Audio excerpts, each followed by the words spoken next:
네, 여러분 안녕하세요. 김승우 목사입니다. 오늘은 토요 모임 16번째 시간입니다. 오늘은 재림의 시기에 대해서 잠시 말씀을 나누겠습니다.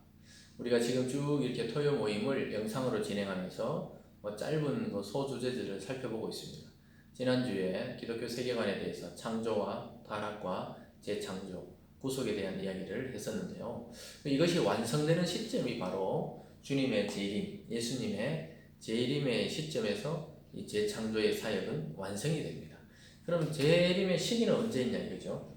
예수님이 이 땅에 오시고 나서 육체를 가지고 태어나셨고, 그 다음에 십자가를 지고 죽으셨고, 그 다음에 부활하셨고, 부활 승천하셨죠. 이거 하늘로 올라가셨다 이 말이죠. 그러고 나서 주님께서는 내가 다시 오겠다. 재림이란 말은 다시 이 땅에 오신다는 그 시기를 말합니다. 그래서 성경에 보면 이 재림의 시기에 대해서 여러 가지 논쟁이 있고, 또 전쟁과 기근과 전염병과 요즘 이런 시대를 맞이해서 주님 오실 때가 가까웠다 이런 말을 많이 하죠.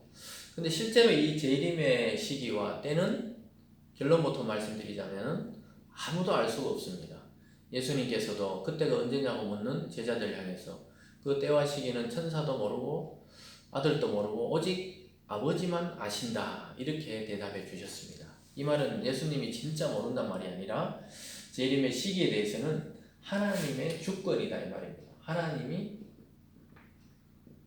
하나님의 주권적인 그 역사에 달려있다. 하나님의 손에 달려있다 이 말입니다. 그래서 재림의 때를 계산해서 기다리다가 많이 실패한 우리나라의 이단들도 많습니다. 제가 어렸을 때 92년도인가요? 그 재림이 몇 월 며칠 날 10월 26일인가요? 이루어진다 그래서 그런 선교회가 있었습니다. 다미 선교회라고 옛날에 다가올 미래 이러면서 날짜를 정해놓고 다 모여서 방송국 카메라까지 찍고 있었는데 결국 그날 이루어지지 않고 지금은 많이 이제 사라지고 그 사람들이 해체가 됐다는 이야기도 있지만, 그래서 재림의 시기를 특정하는 곳이 있다면 그것은 바로 이단이 되는 것입니다. 성경에는 날짜를 특정해 놓은 날이 없어요. 주님께서 징조를 말씀해 줬어요.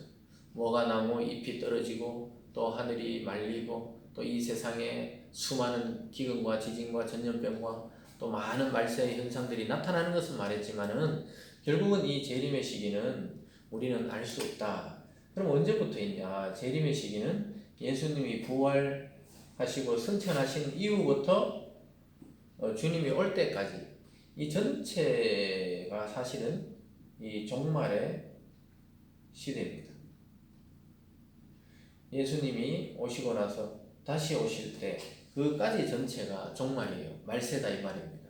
사람들은 어떤 특정한 시기만 말세라 그러는데 그게 아니고 성경을 자세히 살펴보면 예수님이 승천하시고 나서 제자들은 금방 오실 줄 알았어요.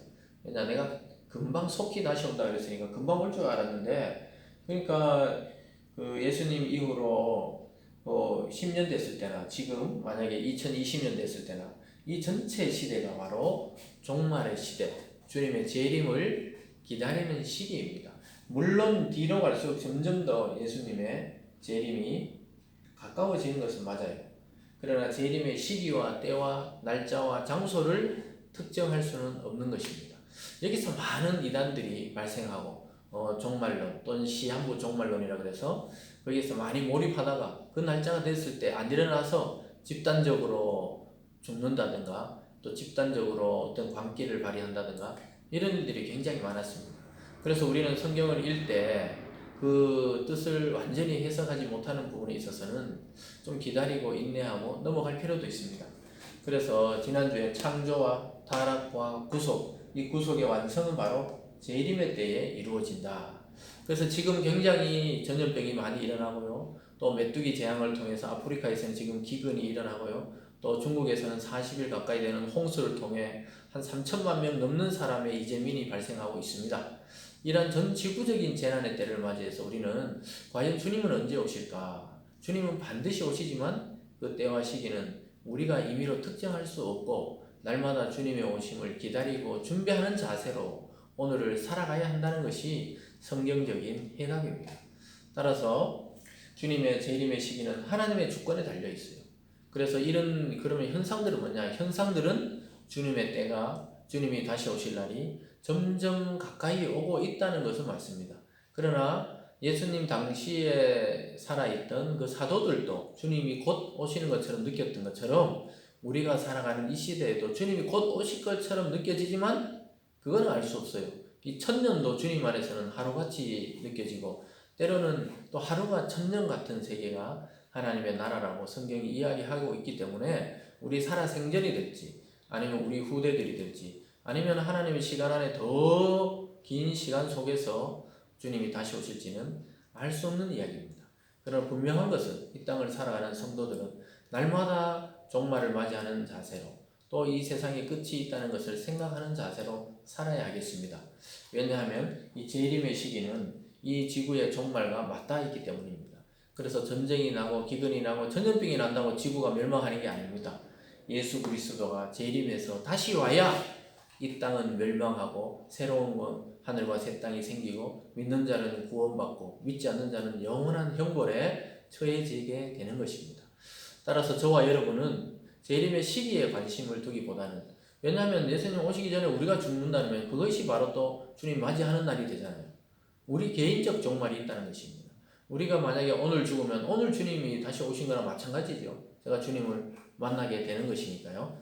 그렇기 때문에 우리는 어떤 특정한 날과 때와 또 해를 기다리기 전에 성경의 약속을 믿고 오늘 하루를 종말론적인 시각을 가지고 오늘 하루를 그리스도 안의 말씀을 따라 성실하게 최선을 다해서 이것을 나의 삶으로 이끌어낼 때 의미가 있는 것입니다. 주님은 짧은 인생을 사셨죠. 33살 반 정도, 33살. 그 짧은 시간 속에서도 실제 제자들을 만들고 복음을 전파한 시간은 3년 반 정도의 시간이었습니다. 그 역사도 하나님의 말씀대로 살았기 때문에 결국은 전 지구적으로 복음이 전해지고 또 우리의 구세주가 되셨던 것입니다. 물론 주님의 작정으로 태어나셨지만 그도 육체로 사셨는데 하나님이 부르심을 받기 직전까지도 복음을 전하시고 성경을 이루어가는 삶을 살았습니다. 우리들도 하나님의 말씀을 나의 것으로 삼고 그것을 그리스도처럼 하나하나 이루어갈 때 우리의 삶은 그 긴 시간보다도 어떻게 살았냐의 가치에 따라서 우리 인생이 판단될 것입니다. 여러분 오늘 재림의 시기에 대해서 아주 짧게 살펴봤는데요. 한번 묵상해 보시기 바랍니다. 과연 주님이 오실 때가 언제인가? 지금은 어느 때쯤 되었는가?